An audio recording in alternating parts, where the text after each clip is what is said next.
existé. Mais je suis content. Oui, non, mais écoutez, moi je dis ce que je pense. Moi je pense fondamentalement que dans l'avenir, un pays comme le nôtre ne peut pas effectivement prendre en charge les frais d'une association qui se trouve en Hollande ou en Angleterre. C'est inconcevable. C'est pas inconcevable. Il faudrait réfléchir à un système qu'on fait effectivement au Mexique, par exemple. Pour $1 qui vient de l'extérieur, il y a $1 de l'intérieur, il y a $1 plus $1, ça donne $3, pas $2. Donc, parce qu'il y a de la synergie, parce qu'il y a de la cohérence, etc. Moi, je pense vraiment que vraiment Sa Majesté particulièrement a une tendresse particulière pour ce morceau de son peuple qui se trouve à l'extérieur des frontières. Ça constitue entre 10 et 15%. On ne peut pas se couper d'un morceau aussi important de son propre corps. C'est pas possible. Donc, mais c'est vrai que notre rôle à nous, quand je dis nous CCME, c'est-à-dire c'est vous aussi, hein, désormais, qu'on dit ça. Maintenant. Qu'on dit ça, c'est-à-dire c'est à nous. C'est à nous de dire, écoutez, ça c'est faisable, mais ça c'est pas faisable.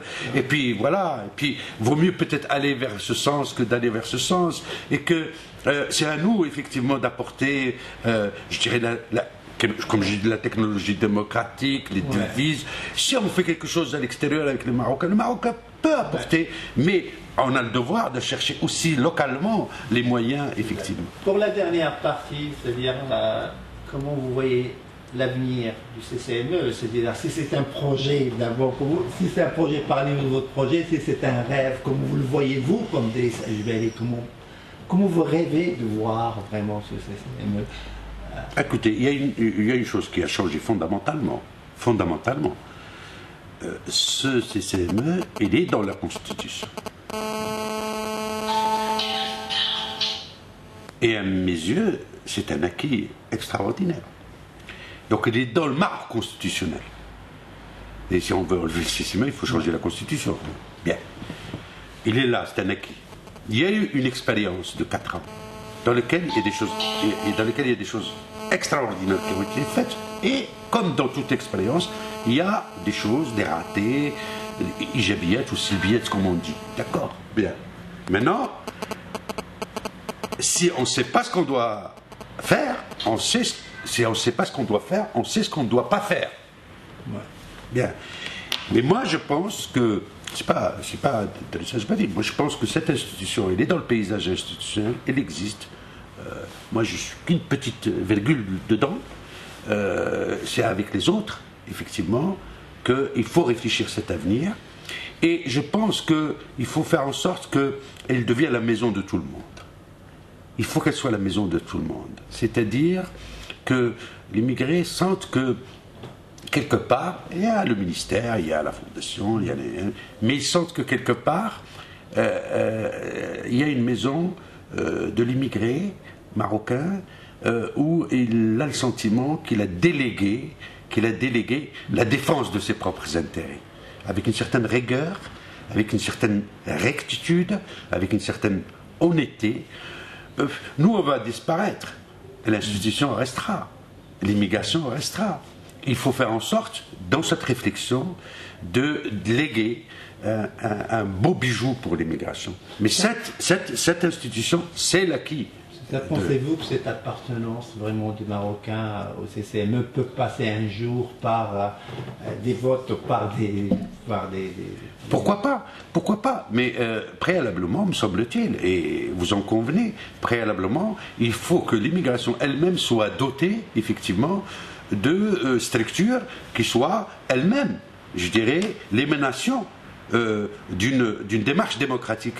Et pas, je te dirais, il y a des gens, moi je suis très étonné parfois quand je vois des gens disent qu'ils sont la plateforme intercontinentale du monde et du cosmos, et je suis très étonné. Alors qu'il s'agit d'un clavier d'ordinateur. c'est-à-dire ce don de l'ubiquité. Et ça donne quand même des leçons de démocratie. Je ne vise personne particulièrement, mais tout le monde sait de quoi je parle. Et donc, je crois qu'il faut arrêter cette espèce d'escroquerie. On ne peut pas, je dirais, lorsqu'on a la chance d'être dans une société moderne, démocratique, qui a ses propres problèmes. Vous savez, moi je suis très étonné parfois, il y a des gens qui s'intéressent au Maroc, il se passe des choses graves dans le pays, sur l'immigration, et ils ne disent rien. Ça par contre, ça pose problème. Moi, il y a eu des débats sur le foulard en France, il y a eu des débats sur le racisme, nous nous sommes engagés de façon militante pour défendre effectivement le droit des immigrés. Je le dis souvent à mon fils. Tu sais, mon fils, je lui dis souvent, tu ne sais pas que tu es le résultat de beaucoup de combats et que tu as la chance de vivre dans une société de droit où tes droits sont respectés, où tu es respecté. Et il se trouve qu'il y avait une époque où on tirait les jeunes avec un coup de fusil et on allait au tribunal et on sortait, je dirais, de façon innocente. Donc je suis très étonné par ces gens, effectivement, quand par exemple des Marocains même sont attaqués par des actes de racisme, etc., ils ne disent rien dans le pays où ils se trouvent, ils ne disent rien. Mais alors, oh là là, vous savez, quand quelqu'un va jusqu'à dire oui, si vous ne nous donnez pas, nous on va demander aux immigrés d'arrêter les devises, ben, paradoxalement, depuis qu'il l'a dit, effectivement les devises ont augmenté, je dirais. Donc ça veut dire que il faut raison garder, il faut raison garder. Moi je pense qu'un des objectifs probable de l'immigration, pas du CCME, mais CCME peut y contribuer et il peut être un vecteur important dans la construction. C'est qu'il faut que la communauté marocaine soit restructurée. Elle a beaucoup de talent. Il y a beaucoup de talent.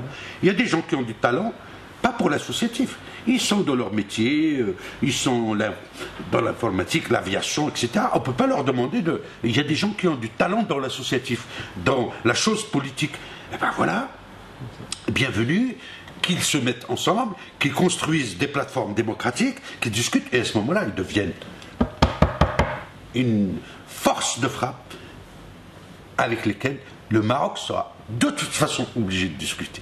De toute façon obligé de discuter. Mais il faut que, je dirais d'une certaine manière, ce tissu associatif, je dirais d'une certaine manière, se restructure. Il faut aussi respecter les gens qui disent moi mon choix c'est la France ou mon choix c'est la Belgique, c'est-à-dire j'ai décidé de devenir député ou de devenir maire il faut respecter. C'est des gens qui ont des attaches très fortes avec leur pays et d'ailleurs c'est en étant je dirais une réussite politique, une réussite associative dans la société où on se trouve qu'on peut être encore plus utile à son pays et à l'immigration. Quant à, effectivement, systématiquement, effectivement, venir pleurnicher sur l'épaule de ce pays qui, effectivement... Vous savez, je me pose toujours une question et j'aimerais vous le dire, là. Franchement, j'ai essayé de comprendre pourquoi ce pays a une immigration aussi importante. Et je pense que c'est dû au fait que ce pays, il est presque insulaire, presque une île. C'est-à-dire, voilà, on a l'Atlantique d'un côté, la Méditerranée d'un autre, on a...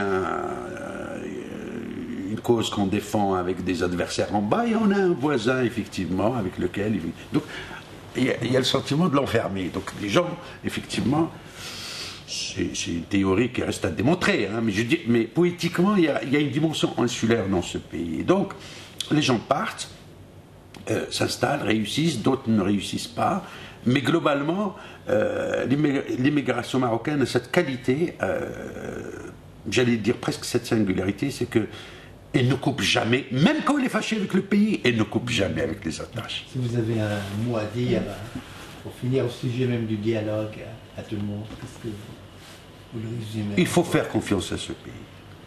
Il faut faire confiance à ce pays, je le dis très clairement. Ce pays aime,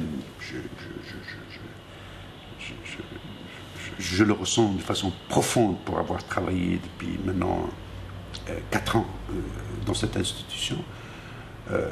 Ce pays aime, je dirais, il n'y a pas, et je défie quiconque de me démontrer le contraire, il n'y a pas une seule famille au Maroc qui n'a pas un immigré en son sein.